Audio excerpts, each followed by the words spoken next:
이상 보고 마치겠습니다. 네.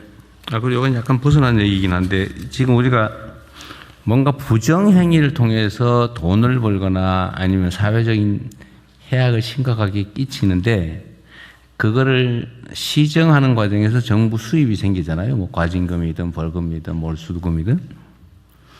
근데 그게 들어오면 거기서 일정 비율을 뭐 신고를 하거나 아니면 심지어 자수하거나 아니면 결정적 증거를 제시하거나 이럴 경우에 포상하는 제도가 각 개별 행위마다 따로따로 만들다 보니까 너무 들쭉도는 날쭉한데다가 뭐 필요한 것도 보면 없고 또 그때 만들자면 너무 늦고 한데 그래서 제가 일반 법률을 좀 만들어 보자는 얘기를 했던 것 같거든요. 그 혹시 어느 부처 소관인가요? 기획처 장관입니다. 현재 지난번에 잠깐 말씀을 드렸습니다마는 예, 공익신고 장려 기금으로 해서 공정위의 담합, 금융위의 주가 조작, 법무부의 마약, 기획처의 보조금 부정수급, 개보의 해킹 이 5개와 관련된 신고 포상금을 금전적 제재금과 결부해서 우선적으로 지급하는 걸로 지금 법안이 마련되고 있습니다. 근데 그 5개만 하면 되겠어요. 그 말고 예를 들면은 제재금과 연계하다 보니까 이제 이렇게 제재금과 연계하다 보니까 그게 다른 것도 많을 텐데요. 그건 이제 가별 부처에서 그러니까 그거는 이제 예산적인 측면에서 뭐 그런 것 같고 그러니까 이게 지금 담당 부처가 명확하지 않은 것 같아요. 이 법무부는 혹시 이거 관심 가지고 있는 사안 아닌가요? 기존에 운영됐던 제도로는 벌과금 중에 일부를 범죄 피해자 지원 기금으로 운영하는 제도가 있는데요. 전 부처에 관련된 신고 관련해서는 저희 법무부에서 아직까지 검토하고 있는 바는 없습니다. 하여튼 이거를 이게 이제 아까도 말씀드렸지만 우리가 이제 이 사회에 일정한 선이 있는데 이 법률적으로 금지한 선을 넘는 경우에는 이제 일종의 제재들이 있잖아요. 제재가 있는데 이게 제대로 작동을 못하는 경우가 많거든요. 예를 들면 대개는 인력 부족, 뭐 예산 부족, 뭐 여하튼 역량 부족으로 방치하고 걸린 사람 또는 걸린 자들만 재수 없게 생각하는. 그러니까 다 위반을 하고 걸리면 걸린 사람만 걸린 것에 한해서만 이제 뭐 일종의 부담을 하거나 처벌을 받거나 또 그 처벌도 뭐 센 것도 아니고 이러다 보니까 위반하는 게 능사가 됐잖아요. 근데 위반하는 게 능사가 되니까 다 또 로비하고 이게 부정부패의 원인이 되기도 하고. 그래서 이게 저는 우리 사회에 합의된 선을 넘는 경우에 이제 제재를 하는 거를 꼭 공직자들만 해야 되냐. 그 민간이 열심히 신고를 하든지 자수를 하든지 증거를 제시하든지 하다못해 뭐 신고해서 포상금 받기 위해서 회사를 만들든지 난 그 나쁘지 않다고 생각되거든요.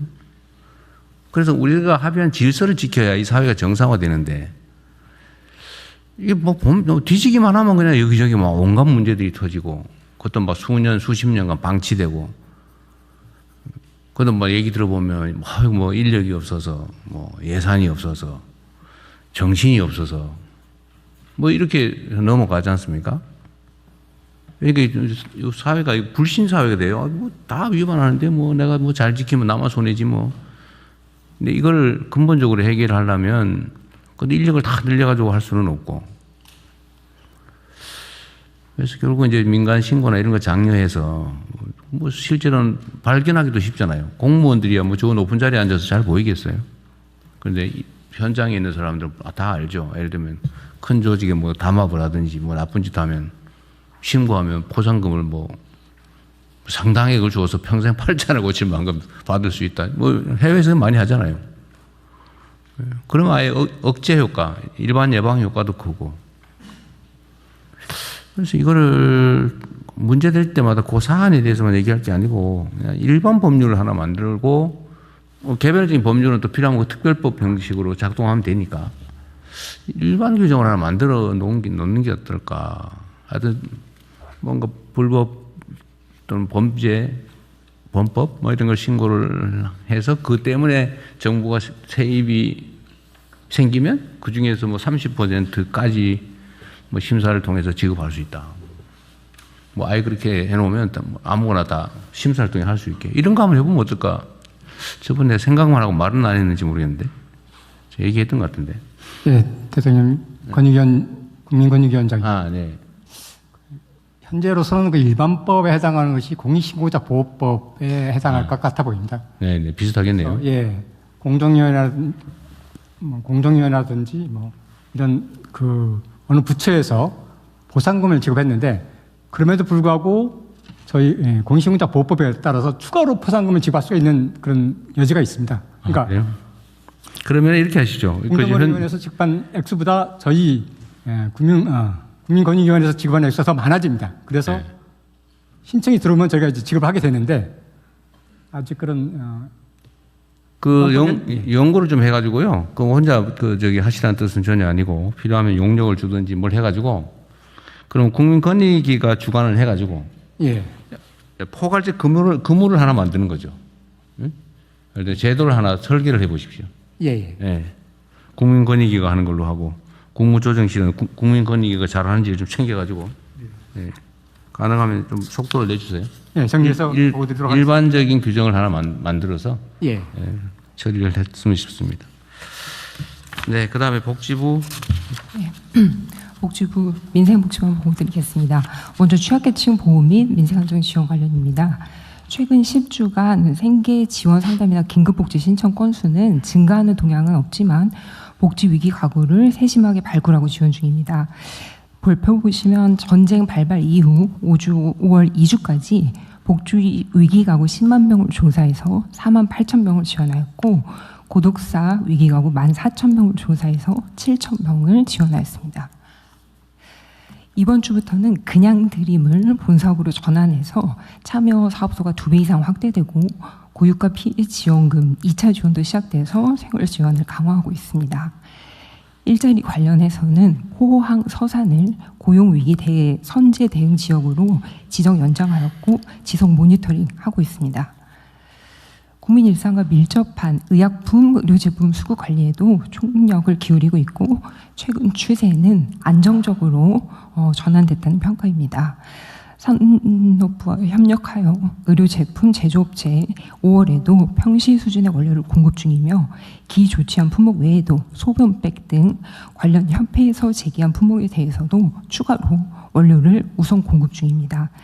의료기관 대상 의료제품 재고 현황도 주기적으로 조사하고 있으며 안정적으로 관리 중에 있습니다.